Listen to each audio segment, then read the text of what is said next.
women and girls most affected by an earthquake that has struck eastern Afghanistan? The Taliban has put strict restrictions on female aid workers, health workers, and rescuers. So there are effectively no female rescuers on the ground. This means that they aren't there to support the women and girls of an incredibly conservative part of the country. Hi everyone, I hope you're doing great. I have to give you a sad and catastrophic update about what's going on after and during the other earthquakes that followed. After the magnitude 6 earthquake that hit Afghanistan, we've had many aftershocks since then that have added to the drama and disaster and destruction. It is unbelievable. Now pictures and videos are surfacing, and I don't know, we can really say the ground beneath Afghanistan has once again reminded us, and I think almost the whole world, how fragile human life can be, and how from one second to the other, your whole life can change, your dreams, your plans, everything. And this sounds far away, Afghanistan, but you know, we all live, or most of us live in dangerous areas, on a subduction zone, tsunamis, earthquakes, tornadoes, hurricanes, whatever, landslides. So this is the immense power of Earth that has been unleashed, unfortunately, to these poor people. We can say that this was a cluster swarm, a series of monstrosity, I'm missing the words a little bit, of highly destructive earthquakes that have struck the eastern provinces of Afghanistan. And it has, these earthquakes so far, we're talking about the loss of over 2,000 people and thousands of more injured, and these numbers are going up by the hour. Unfortunately, we have seen entire villages turned to rubble. And while I'm giving you the update, I'm showing you the videos in the background. So the whole disaster began on August 31st when there was a magnitude 6 earthquake in the Kuna province, and this has quickly turned to a chain of seismic disasters. There's no other way that we can call that, guys, because the problem of this was also the shallow nature of this earthquake. It wasn't very deep. So if we have a very strong earthquake, magnitude 6 at shallow depth, it amplifies the shaking and how strongly it was felt and how strongly it has damaged buildings, mostly masonry buildings, brick buildings, old buildings. There is no earthquake codes or anything. So that's why so much destruction and so much loss. So main rupture, main earthquake, depth of only 8 to 10 kilometers, roughly 7 miles. That is shallow. So the released energy that has hit the surface had an extraordinary, powerful, destructive, evil force. And in some districts, you have to imagine this, more than 90% of all the structures have collapsed. Many of them also traditional, these mud brick homes, they're absolutely unable to withstand violent shaking. 6, very violent, but I think they would, and they do collapse more with the aftershocks that we're seeing right now. So this story unfortunately has not ended with that one shock, the magnitude 6.0. So in the days that followed after August 31st and ongoing until today, there were at least 7 aftershocks that have rattled the region and added to the destruction, and one had magnitude 5.6. For these kind of structures, this can bring them down. Remember, in Campi Flegrei in Naples in Italy, where you'd think they have a little bit of a better construction, the engineers and scientists are saying if the supervolcano there produces a magnitude 5, we will have hundreds of thousands of people lost and the buildings will collapse. So 5.6 as an aftershock in a region like this is really, really bad. It has damaged already weakened structures, has given them the rest, and has also damaged structures that hadn't been damaged before. And just today, a second major event happened, guys. 6.2 in southeastern Afghanistan, even stronger than the first shock. And that has compounded the devastation, guys, to an unimaginable destruction. This is what we have to say. Entire communities, such as the communities of Wadir, Mazar-e Dara, they were cut off not only by the destruction, but also by landslides, collapsed buildings that fell on roadways. Survivors are left stranded right now with nothing, basically. And we're talking about a number, guys, this is crazy. 8,000 homes destroyed and more than 84,000 people directly affected with little access to food, shelter, or medical care. And I have to draw the line, or have to jump over to Naples in Italy, where we could see something similar with these homes, where the experts are saying they only stand because they lean on each other. And this is highly densely populated in that area, more than 6 million people, and that super volcano that they're living on is rumbling like crazy. So I've started a new thing. I will post polls and ask you guys, what do you think the officials should do? And very, very soon I'll start adding this to the end of the video, and the first one will be at the end of this video, where I ask you the question, who should they evacuate, or should they evacuate? But here in Afghanistan, they're cut off. There's evacuation that is over and out, and they probably didn't expect that after the 6.0 there would be a 6.2. So basically, is the 6.0 a foreshock? So far, it looks like today's earthquake is the main shock. So now, almost 100,000 people, little access to food, shelter, or let's not even talk about medical care. And of course, if you're a viewer of my channel, we want to understand, why is this happening in Afghanistan? What's going on there? What is that? Is there tectonic fault lines? So why is it so prone to this violent seismic activity? And yeah, we really need to take a step back and again look at the underlying plate tectonics that are going on in Afghanistan. And it lies, unfortunately, at the collision zone between the massive Indian plate and the Eurasian plate. And for tens of millions of years, the Indian plate has been moving northward relentlessly, basically slamming into Eurasia at a rate of about 4 to 5 centimeters per year, roughly like 3 inches. And this collision of these two plates is basically the very force that has pushed up, that has created the Himalayan mountains. And it continues to crumble the crust across Central Asia. So it's a bad culprit, and the eastern provinces of Afghanistan, especially here the areas of Kuna and Nangara, they're laced with crustal faults and also strike-slip fault systems. Strike-slip, they're sliding along each other. And of course, we have hidden fractures there, and stress is building up there constantly. And when the rocks can no longer hold it together, then this energy is suddenly released as earthquakes, and that's what we're experiencing there right now. And this is different from subduction zones. We've been talking about that a lot along the Pacific Ring of Fire. There we have plates diving beneath one another along the west coast of the US and Canada, the Cascadia subduction zone, for example. This is different. Here in Afghanistan, we have a different problem. This stress that is building up, it's accommodating by a mixture of faulting styles. So several systems come into play.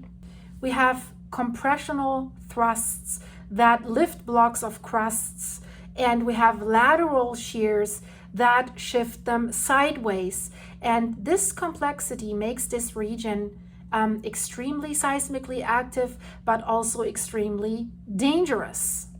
But there's some culprit that makes it even more dangerous and destructive. And when that comes into play with large earthquakes, especially when there's buildings on top, liquefaction. This is basically a devastating secondary effect of such earthquakes. The soil is liquefacting.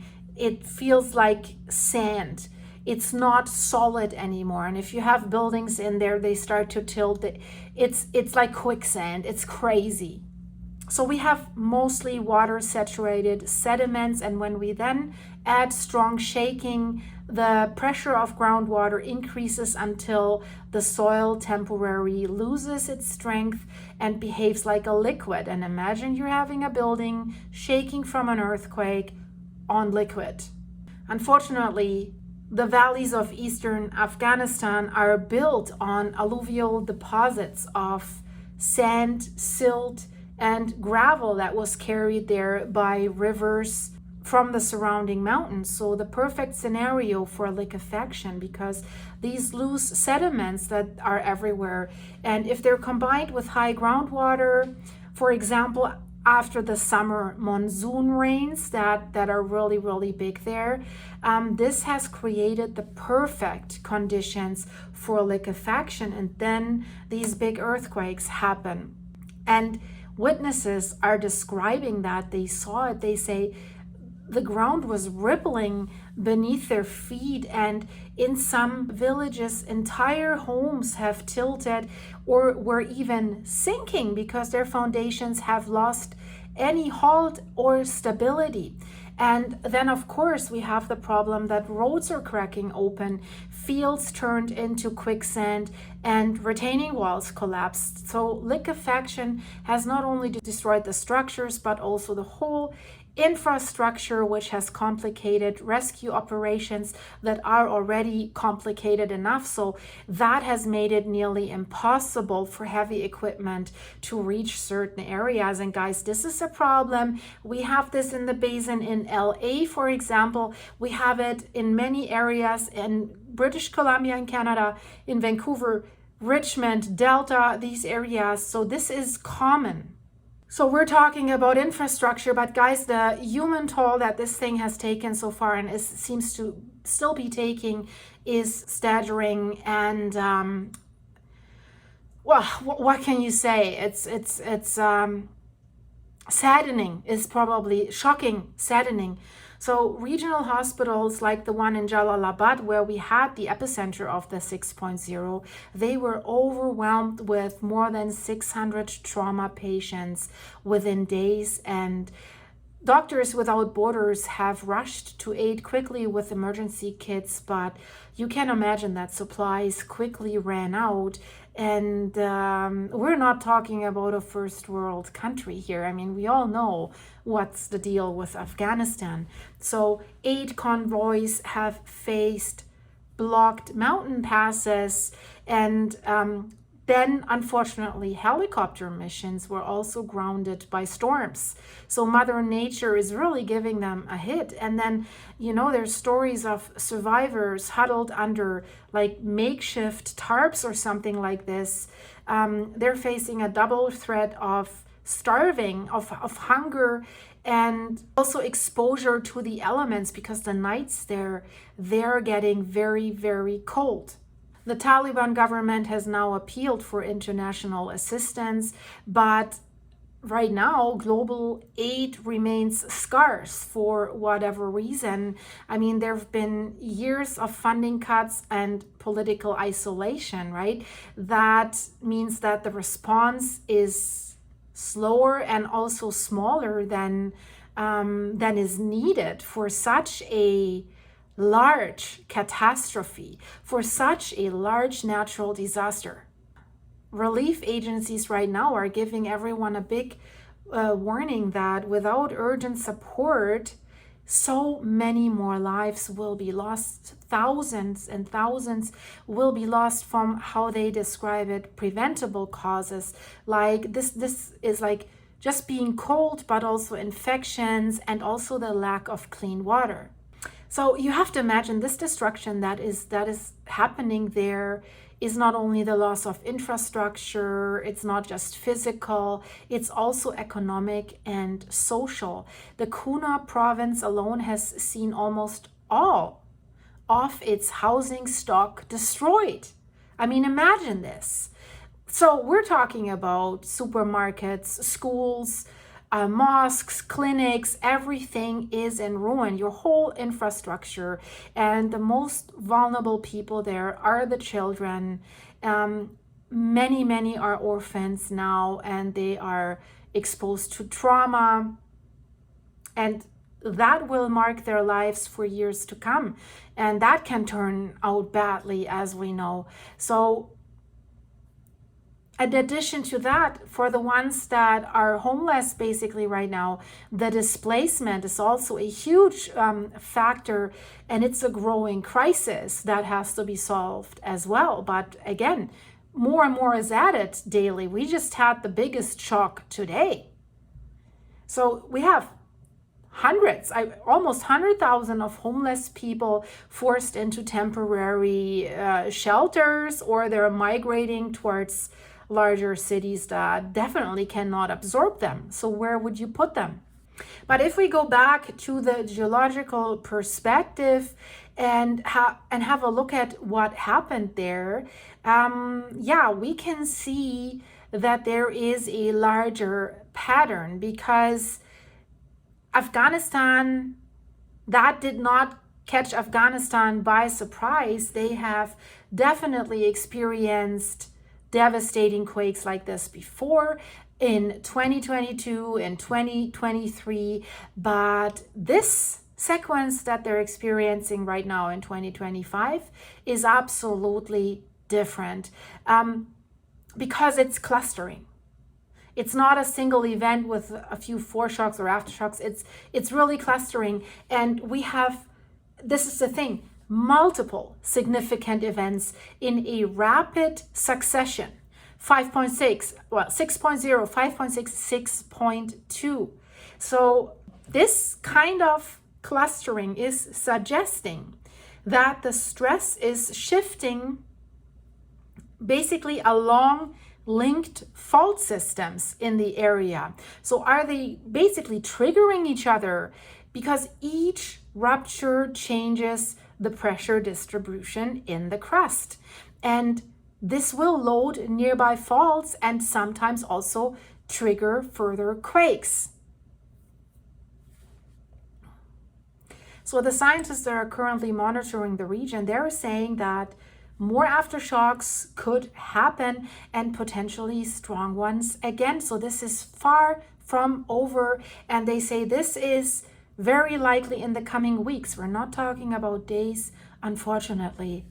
But the liquefaction is not the only secondary hazard that comes with it. It's bad enough already, but let's think about the steep terrain of Afghanistan. What comes to mind? It makes it highly, highly vulnerable to landslides, especially when there's monsoon season, and they have happened. Entire hillsides gave way after the shaking have destroyed roads, buried roads, sometimes whole hamlets, little villages, have further isolated areas and destroyed infrastructure. They have dammed rivers in several locations. That's creating a risk of sudden flooding if these natural dams collapse. We have seen this with the Chilcotin River in Canada, but we've also seen this with Blotten in Switzerland, this devastating landslide. So there's a lot of communities that are on alert now downstream. So we could have the next catastrophe waiting there. But the problem is communications are severed. So warnings may not even reach these isolated communities. So they might not, that's another problem. They might not reach everyone in time. So we have a dangerous and complex interaction here between earthquakes, landslides, river blockages, liquefaction, and each adds another layer of risk to this already absolute catastrophic situation. And this disaster is especially cruel. We have to name it like this, guys, because the timing of it all, it's really, really cruel, because the country was already facing a humanitarian strain. They had limited food reserves, reduced foreign aid, fragile health care systems. Now we have almost 100,000 people displaced, and the number is growing. We have vital farmland buried under rubble or sand. So this adds down the road to more starvation and more problems. So the threat of famine is growing by the day. So what we hear from relief organizations, they say that right now the immediate priorities are shelter, clean water, and medical supplies. And they can't even think about rebuilding yet with all the threats that are happening. And rebuilding will take years, maybe decades, maybe never. So this is a nation that's already burdened by poverty and absolute political instability. We're talking about Afghanistan. So the seismologists that are looking at this situation, they have quite clear words. They say Afghanistan is not just unlucky, but it's geologically positioned in one of the world's seismic hotspots. So a disaster waiting to happen and waiting to repeat and repeat and repeat, because the Indian plate that is marching northward will not stop. And every year the stress accumulates further. That's the problem. And of course, seismologists are saying, yeah, the best defense is preparation, but preparation costs money. I mean, earthquake resistant construction, yeah, this is something that we're doing in North America and Europe, and not even in Europe. I mean, look at Turkey, look at Naples, look at Italy. Even in Canada or in the US, in Seattle, Portland, so many masonry brick homes unreinforced that will collapse. Then they need early warning systems, as early as you can give a warning for an earthquake, right? And they need disaster planning. But these are all luxuries. This is an area where homes are built from mud and brick. So what do you expect them to do? They will rebuild their homes the way they built it. And they're unaware that such mud walls, they crumble when the ground shakes. I mean, of course, they're more aware now, but what can they do? Hire a structural engineer that comes with the most static foundation and calculations? Yeah, who's going to pay for that? They will build with mud and brick again.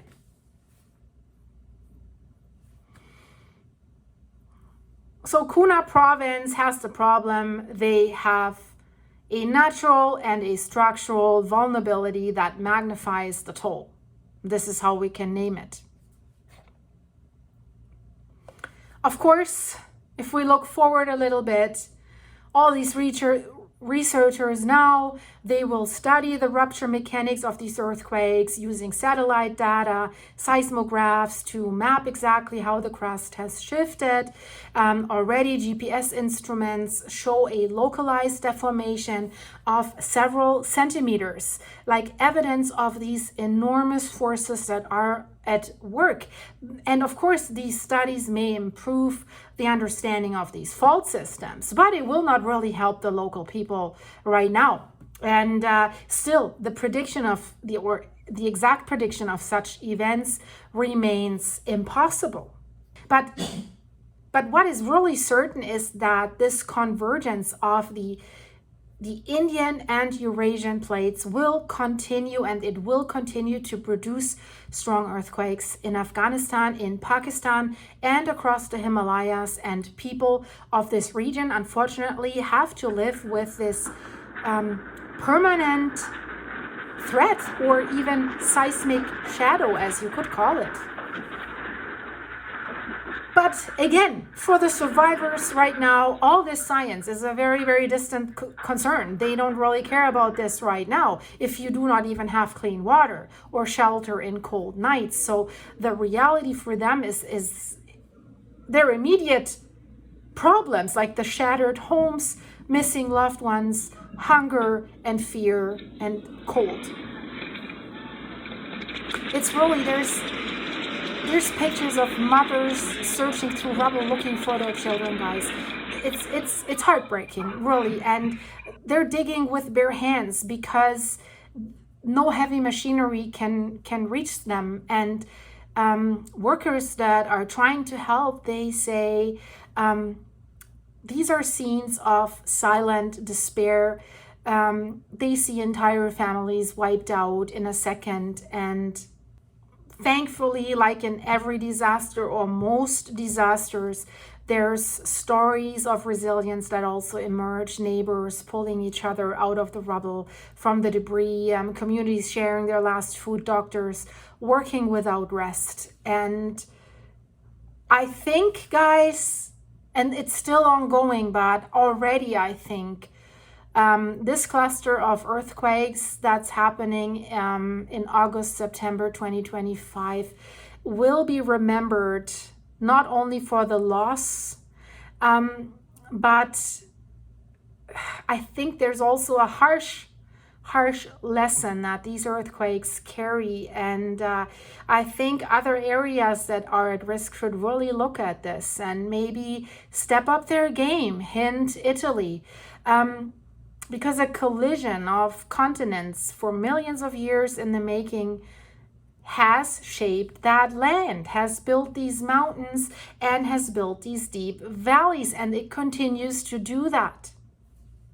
So it has created a nice landscape, but on the other hand, this same collision will bring recurring catastrophe to the people who live there.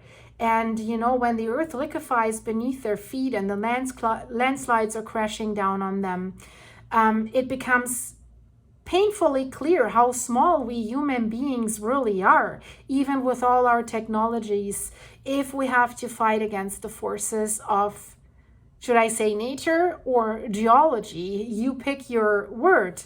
So I think no matter the differences with that country, I think the world should not look away, and they also should step up their game.